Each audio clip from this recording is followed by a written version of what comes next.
Ah, tu sais, j'ai pas envie de te répondre comme sur l'économie en disant c'est des questions éminemment complexes. C'est comme si je voulais pas répondre, mais je vais essayer de te répondre.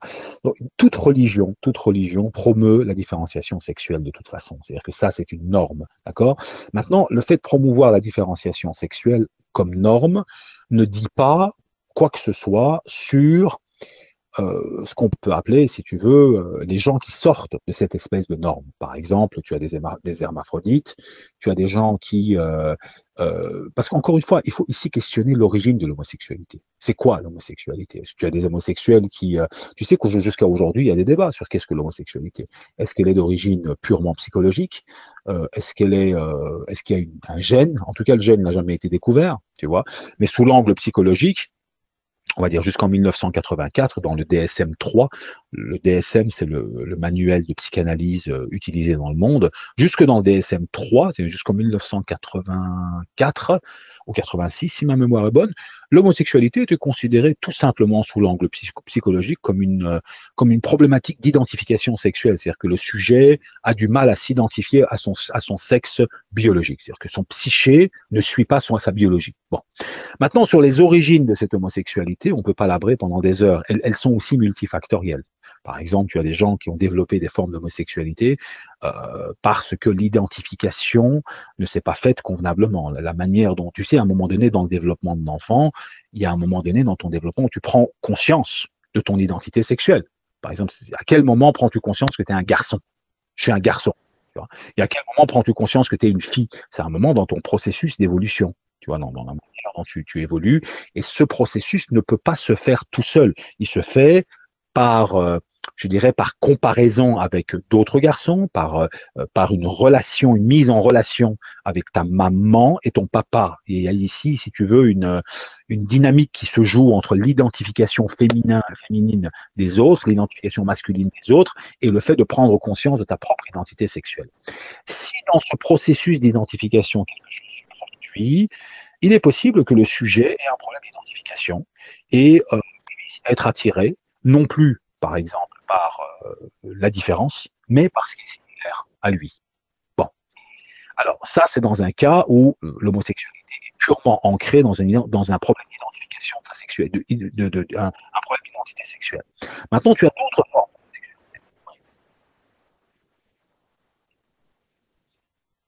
Non, non, non, non, non, non, non, je suis. Non, non. Voilà. Donc je te disais que ça c'est une forme d'homosexualité, c'est une homosexualité qui s'ancre complètement dans un phénomène purement psychologique. D'accord?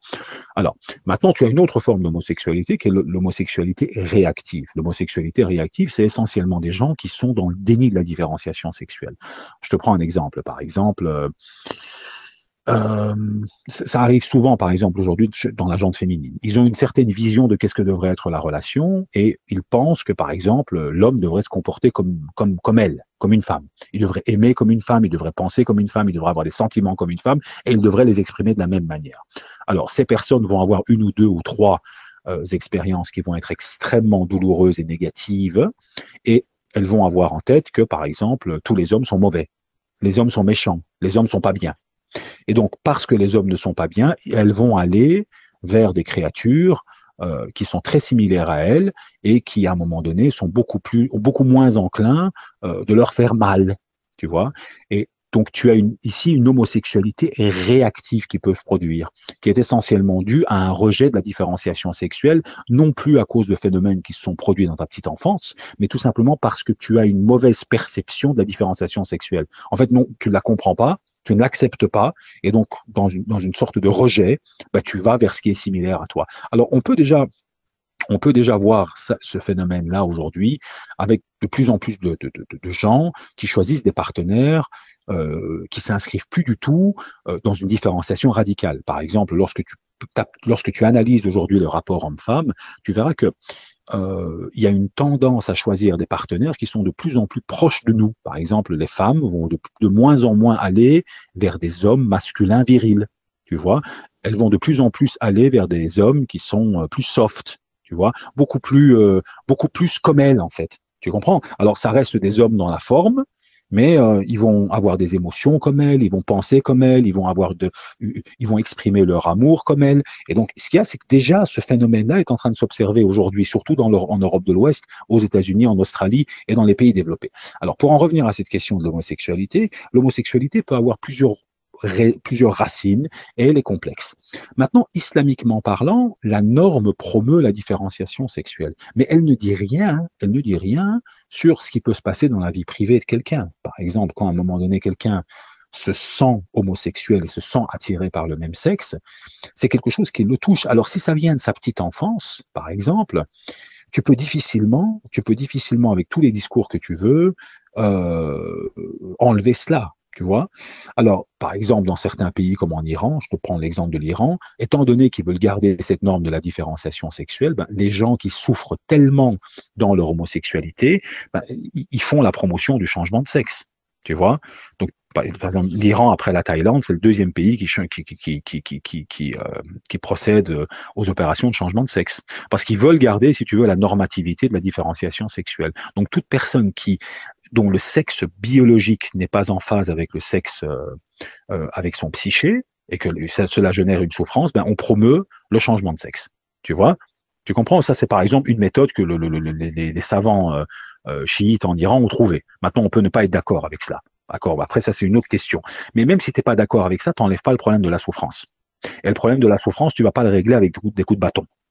Tu vois? Donc, de deux choses l'une, l'islam, déjà une chose, il n'existe pas légalement, je dis bien légalement, sous l'angle légal, il n'existe aucune peine pour l'homosexualité. C'est-à-dire qu'en fait, il n'y a aucune injonction, il n'y a aucune injonction législative de punition contre l'homosexuel. Comment dirais-je, il y a le verset où les oiseaux envoient des pierres sur ordre de Dieu sur eux, mais c'est pas une injonction législative punitive à l'égard de l'homosexualité. Tu comprends? Donc, alors ça, c'est déjà une chose. La deuxième chose, c'est qu'encore une fois, l'islam fait la promotion de la différenciation sexuelle. Et troisième chose, quelqu'un ne peut pas être puni, même par Dieu, à partir du moment où il souffre de quelque chose qui s'est développé dans sa petite enfance. Tu vois, ce n'est pas en phase avec la justice divine. Donc, ici, en tant que musulman, moi, ma position, c'est de dire que l'islam promeut la différenciation sexuelle, que l'islam ne se mêle pas de ce qui se passe à l'intérieur des maisons des gens en privé. Tu vois ce que je veux dire? Il peut y avoir des gens qui ont des troubles de l'identité qui s'avèrent être très problématiques. Ce qu'ils font à l'intérieur de chez eux, c'est entre eux et Dieu.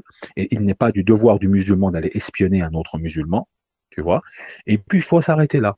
Tu sais, j'ai eu pas mal de discussions avec des homosexuels qui souffraient beaucoup, qui m'ont écrit en privé parce que j'ai eu des propos qui étaient un peu mal compris. Ils m'ont pris pour quelqu'un qui était très dur avec l'homosexualité. En fait, je suis pas dur avec l'homosexualité. Je fais la distinction entre la loi d'un pays qui doit promouvoir une norme et les différentes formes de vie, je dirais, comment dirais-je, les différentes formes de vie que les gens peuvent avoir, qui ne doivent pas nécessairement être dans la norme que l'État promeut. Par exemple, c'est pas parce que les gens, en fait, si tu veux, si les gens sont homosexuels dans leur vie privée, chez eux, au nom de quoi est-ce qu'il faut l'inscrire dans la loi?